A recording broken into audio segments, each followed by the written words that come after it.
Ako po ay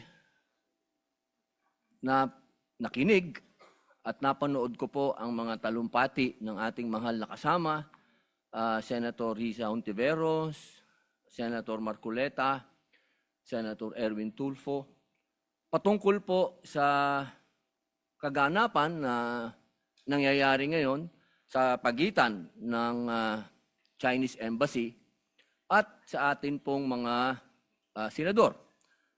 Ang akin po lang mungkahi sana, ako po ay naniniwala, mga mahal kong kasama, na itong usapin nito ay masyadong popular sa ating mga kababayan. At ang magsalita ka ng patungkol sa pagsasaayos ng singgalot na ito ay hindi pabor sa sino man na magsasalita nang gusto mong magkaroon ng kapayapaan. Pero sa usapin nito, ako po ay tatanggapin ko kung ano ang sasabihin ng mga tao sa akin. Kung sasabihin nilang, pro-China yan, okay lang po. Wala pong problema.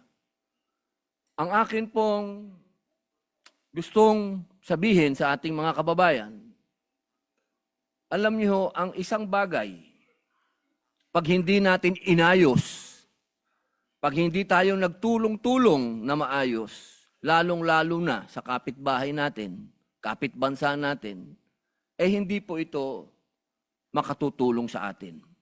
Hindi po ibig sabihin na ako'y pumapayag na pagsalitaan ng hindi maganda ang ating mga kasama ng Chinese Embassy. Hindi rin naman tama yun.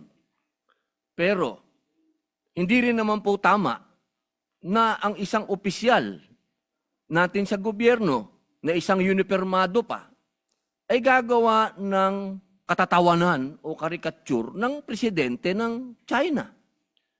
Sapagkat kanina po, habang nag-uusap kami ni Senator Amy Marcos, sabi ko sa kanya, kung yan ginawa ng China sa ating Pangulo na si Bongbong Marcos, ako'y oposisyon, pero gagawin nila yan kay Bongbong, ay unang-una po ako magagalit. Sapagkat hindi ako papayag na babawin ng kahit na sino ang Pangulo ng Pilipinas. Hindi ako papayag na gawan ng karikature kahit ako'y oposisyon, na gawan ng ganyan ang ating Pangulo. Sapagkat ang Pangulo ng isang bansa, yan po ang tinatawag nating representasyon ng ating bayan, katumbas ng bandila. Kung ano ang tingin natin sa bandila, yan ang tingin natin sa Pangulo. Kaya, kung ano man po ang ginawa ni Admiral Tariela, ay pinakikiusapan ko po siya na huwag niya ulitin. Sapagkat, pag nambastos ka, babastusin ka rin talaga. Wala po tayong magagawa sapagkat duty ng kahit na sino na ipagtanggol ang kanilang Pangulo. Ang gusto ko lamang pong sabihin dito, aking mga kasama, tama po, naniniwala po ako na hindi makatwiran ang ginagawang pambobomba ng tubig sa ating mga mangingisda, sa ating Coast Guard. Pero matagal ko na rin sinabi na may budget naman ng Coast Guard, ba't di kayo bumili ng mas malakas na water cannon at gumanti kayo? Hindi naman po pwede na lagi tayo magpapaawa. At parehas naman kayong tinatawag natin tanod ng Coast Guard kayo pareho. Hindi naman kayo gray ship. Ang gray ship, yun ang military. Kapag hindi naman pwede yun. Yun ang tinatawag natin na escalation. Pero kung dalawa kayong white ship dyan at nagbombahan kayo ng tubig dyan, walang ano yun. Walang issue yun, walang escalation yun dahil pareho kayong tanod baybayin. Pareho kayong nagpoprotekta ng coast natin. Pero para sa usapin nang ikaw ay magtatalumpati at gagawin mong katatawanan yung Pangulo ng isang bansa, palagay ko, inuulit ko po, Ako po ay oposisyon. Pero kahit sinong gumawa niyan sa presidente ko, hindi ako papayag. Ako'y tatayo din at talagang makakatikim din sa akin yun ng mga salitang hindi niya makakain. Sapagkat sa akin, anuman ang political affiliation natin, pagdating sa Pangulo sa ibang bansa, iisa tayo. Solid dapat tayo, nakatayo dapat tayo sa Pangulo natin, pag-usapin na ng ibang bansa na. Kaya sana po, nakikiusap po ako sa Chinese Embassy at sa ating mga kasama na sana po ay matapos na ito, makapag-umpisa na po tayo ng magandang relasyon, pag-umpisahan natin ng pag-uusap, sapagkat, alam niyo po, meron din po tayong ibang mga kasinggalot. Tahimik nga lang tayo. Katulad po ng aking best friend sa Malaysia. Kasingalot natin yan sa Sabah. Ilan ng Pilipinong naging stateless doon? Ilan ng Pilipinong dineport nila? Pero naging tahimik naman tayo. Wala naman akong naririnig. Kaya sana kung ano po yung ginagawa ng iba din sa atin, pantayan din natin. Alam nyo, masakit sa akin magsalita ng patungkol sa Malaysia dahil kapatid kong mga Muslim yan. Pero ini-example ko lang po sa inyo na meron din tayong problema sa ibang lugar na meron din ginagawang pang-aabuso din sa atin na hinihingi ko din na magsalita din kayo. At sana, bilang panghuling salita, alam nyo, nung kailan lang nagkita kami ni General Torre. Ang tingin ko dyan sa taong yan, kaaway ko yan. Sa ginawa niya kay dating Pangulong Rodrigo Roa Duterte. Pero dahil nagkita kami sa isang lugar na hindi namin dapat pag-usapan ang ginawa niya, kundi kami mga bisita sa isang lugar, kami naging, kumbagay, diplomat na rin kami. Kami naging mahinahon sa isa't isa. Sapagkat yun dun po ay pagpapakita sa ating mga kababayan na hindi sa lahat ng oras ay palabang ka. May mga pagkakataon na pwedeng madaan sa usapan. Kaya po sana, inuulit ko po, wala po akong masasabing sa mga speech, sa mga statement ng ating mga kasama. Naniniwala po akong may katwiran po ang inyong mga sinasabi.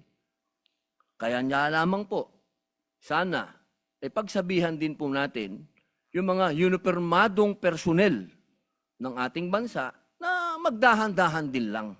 Pwede ka namang mag-speech nang wala kang gagawing karikature o katatawanan ng isang Pangulo ng bansa. Yun lamang po, maraming salamat po, Ginoong Pangulo at sa ating pinunong mayorya. Majority Leader. Thank you, Mr. President. May we also recognize Senator J.V. Ercito. Senator J.B. Ejercito is recognized. Yeah, maraming salamat, Ginoong Pangulo. Nais ko lang siguro suportahan na, Ginoong Pangulo, ang pahayag ng ating pong kasamahan, si Senator Risa Ontiveros at si Senator Erwin Tulfo, tungkol po doon sa pagpuna no, sa Embahada ng China sa kanila pong pagbabatikos din sa ating ilang opisyal o nagkakaroon sila ng masabi nating hindi pagkakasundo. Ginoong Pangulo, ako po ay nag-aral sa isang Chinese school, sa Xavier School, no? At mahal ko po ang aking mga kaklase at mga kababata sa eskwelahang ito dahil sila po ay kasama kong lumaki hanggang po sa high school. Ngunit, ako po ay consistent na bumabatikos din sa China dahil sa kanilang ginagawa sa West Philippine Sea. Hindi po ako sang-ayon at hindi ako magpipikit mata na lamang sa kanilang pangaharas sa ating pong mga mangingisda na pinagkakaitan ng hanap buhay. Lalong hindi ako sang-ayon sa kanilang pambabastos sa ating mga Coast Guard. Naputulan pa nga ng daliri ang isa sa ating Navy no, sa isang insidente. Ngunit, Ginoong Pangulo, hindi, muli liliwanagin ko, hindi ako galit sa mga Chinese people. ang galit po ako sa gobyerno ni Xi Jinping na expansionist at pilit na inaagaw ang ating pong teritoryo. Nagkaroon po ako ng pagkakataon, Mr. President, doon po sa IPU, dahil hindi po nagpunta ang dating Senate President po natin, ako po ang nagrepresenta sa ating pong Senado at nagsalita po sa forum at nandun po ang iba't ibang bansa at inihayag ko ang sitwasyon sa West Philippine Sea at ginagawa po ng China sa ating po dito, sa ating pong Navy at sa Coast Guard at sa mangingisda. Siyempre, natural na tumindig din po ang representante ng China at siyempre po inihayag yung kanila pong posisyon. Magsasalta pa ako kaya lang ayaw na akong payagan at ang presiding officer ay taga Malaysia, buti na lang po ay Malaysian Chinese. At nagulat po siya, ako po yung nag-Mandarin, nag-Chinese po ako, kaya natawa siya, ako yung nakapagsalta muli. Kaya inihayag natin at ang ating posisyon at naiklaro natin na talagang ang China ay talagang hindi ginagalang at nirerespeto ang desisyon ng UNCLOS. Mr. President, before I end, gusto ko lang sabihin na gusto ko pong suporta ng ating mga opisyal na nagsasalita ngayon, hindi masama na tindikan ang ating soberenya, hindi masama na ipaglaban ang ating teritoryo at lalong hindi masama ang itaguyod ang interes ng bayan. Muli, I commend Senator Tibero, Senator Tulfo, and be rest assured that we will always be here and fight for the interests of our country and we will always fight for the sovereignty of our country. Maraming salamat po.